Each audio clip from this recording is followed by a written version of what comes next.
Seja muito bem-vindo ao momento Conecte-se com o Senhor, o nosso devocional diário de leitura da palavra e de meditação sobre o reino de Deus. Você quer aprender as bases do Evangelho? Então vamos ler Hebreus 6. Portanto, deixemos de lado os ensinamentos básicos a respeito de Cristo e sigamos em frente, alcançando a maturidade em nosso entendimento. Certamente não precisamos lançar novamente os alicerces, ou seja, o arrependimento das obras mortas, a fé em Deus, o batismo, a imposição de mãos, a ressurreição dos mortos e o julgamento eterno.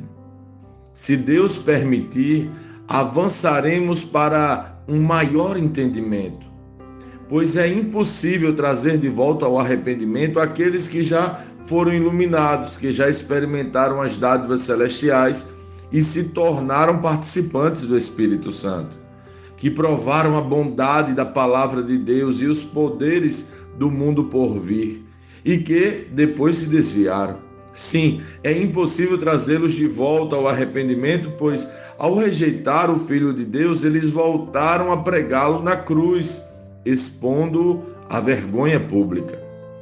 Quando a terra absorve a chuva que cai e produz uma boa colheita para o lavrador, recebe a bênção de Deus, mas se a terra produz espinhos e ervas daninhas, para nada serve, sendo logo amaldiçoada e, por fim, queimada. Amados, embora estejamos falando essas coisas dessa forma, na realidade, não cremos que se aplique a vocês. Temos certeza de que estão destinados a coisas melhores que pertencem à salvação, pois Deus não é injusto. Não se esquecerá de como trabalharam arduamente para Ele e lhe demonstraram seu amor ao cuidar do povo santo, como ainda fazem. Nosso desejo é que vocês continuem a mostrar essa mesma dedicação até o fim, para que tenham plena certeza de sua esperança. Assim, não se tornarão displicentes, mas seguirão o exemplo daquele que, por causa de sua fé e perseverança, herdaram as promessas. Considerem a promessa de Deus a Abraão. Uma vez que não havia ninguém superior por quem jurar, Deus jurou por si mesmo. Disse ele: certamente o abençoarei e multiplicarei grandemente seus descendentes. Então Abraão esperou com paciência e recebeu o que lhe fora prometido. Quando a pessoa faz um juramento, invoca alguém maior que ela.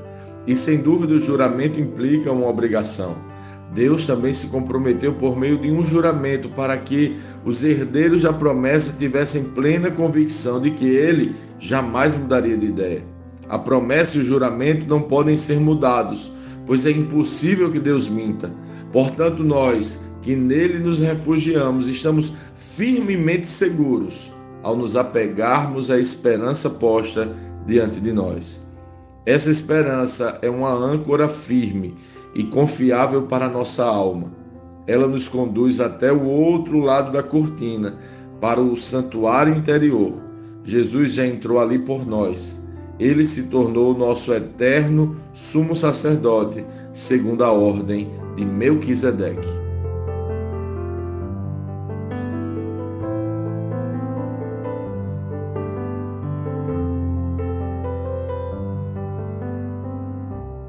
Lendo este capítulo de hoje, nós precisamos responder: como Cristo lê esse texto? O que aprendemos nele?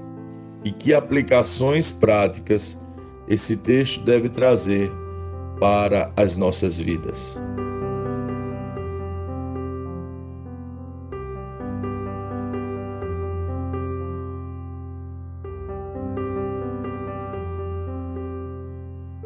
O escritor aos Hebreus enumera aqui os fundamentos do Evangelho. Estes fundamentos são, em primeiro lugar, inegociáveis e, em segundo lugar, o ponto de partida para entendermos verdades mais profundas do reino. Sem que estes 6 fundamentos estejam claros, não conseguiremos nos firmar e nem evoluir. Você compreende? Você compreende bem os 6 fundamentos? O primeiro fundamento descrito aqui é o arrependimento das obras mortas. O ponto de partida do Evangelho é o arrependimento. Arrependimento não é remorso, é mudança de direção. É reconhecimento da nossa condição de depravação, desgraça e pecado. Se não reconhecemos o quão terrível somos, jamais saberemos o que é o Evangelho, ou o que ele fez por nós.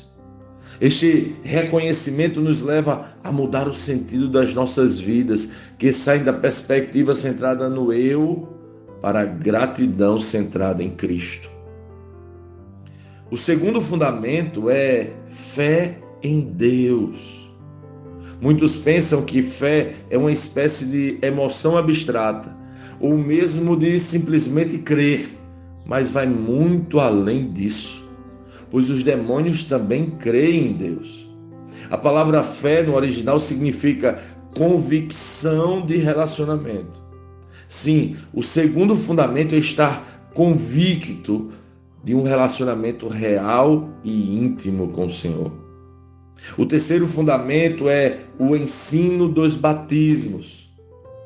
Eu entendo que o batismo é o transbordar público dos 2 primeiros fundamentos, mas que, mais do que isso, representa a confissão pública, sim, mas também o compromisso que morremos para nós mesmos e agora vivemos pelo Espírito Santo. O quarto fundamento é a imposição de mãos. Este diz respeito ao reconhecimento da autoridade da igreja. A imposição de mãos é usada na igreja para enviar, curar e abençoar. Se respeitamos e reconhecemos a autoridade da igreja de Cristo, nos submetemos a ela. Temos comunhão com a igreja, temos vida comum com a igreja do Senhor. O quinto fundamento e penúltimo é a ressurreição dos mortos. Sim, esta é a verdade mais escandalosa e a ruptura mais profunda com o mundo que o Evangelho pode proporcionar. O Evangelho anuncia uma vida eterna, anuncia que todo homem e mulher que já viveu ressuscitará. Uns para a vida e outros para a morte. Todas as perspectivas humanas, as ansiedades extremas, as necessidades e carências são sanadas na promessa da ressurreição. Aliás, esta é a promessa do Evangelho.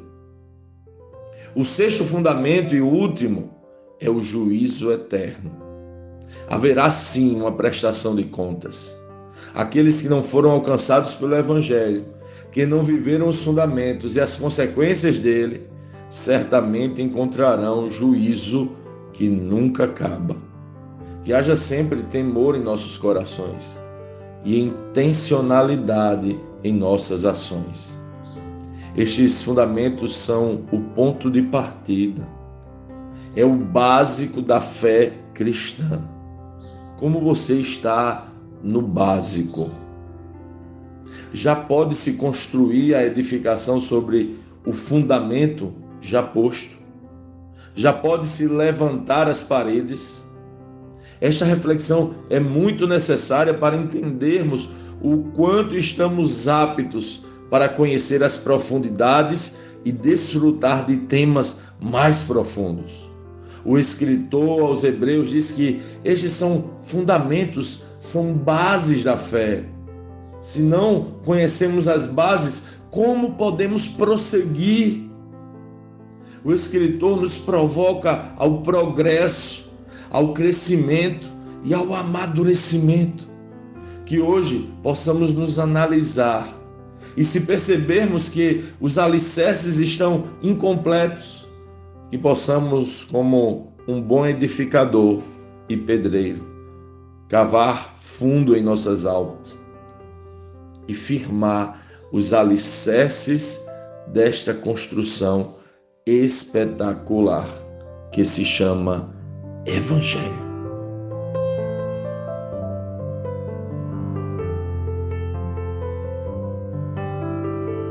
Sim, que bom ter você neste devocional e poder compartilhar o Evangelho. Mas, como sempre dizemos, o texto de hoje e o texto de cada dia tem muito mais para oferecer, muito mesmo. Nosso objetivo aqui é te influenciar a parar um pouco e ler o texto bíblico, pois acreditamos que 5 minutos de vida na palavra podem transformar completamente uma vida. Que Deus te abençoe. Leia, medite, comente, pergunte e adore o Senhor no seu lugar secreto. Conecte-se com o Senhor.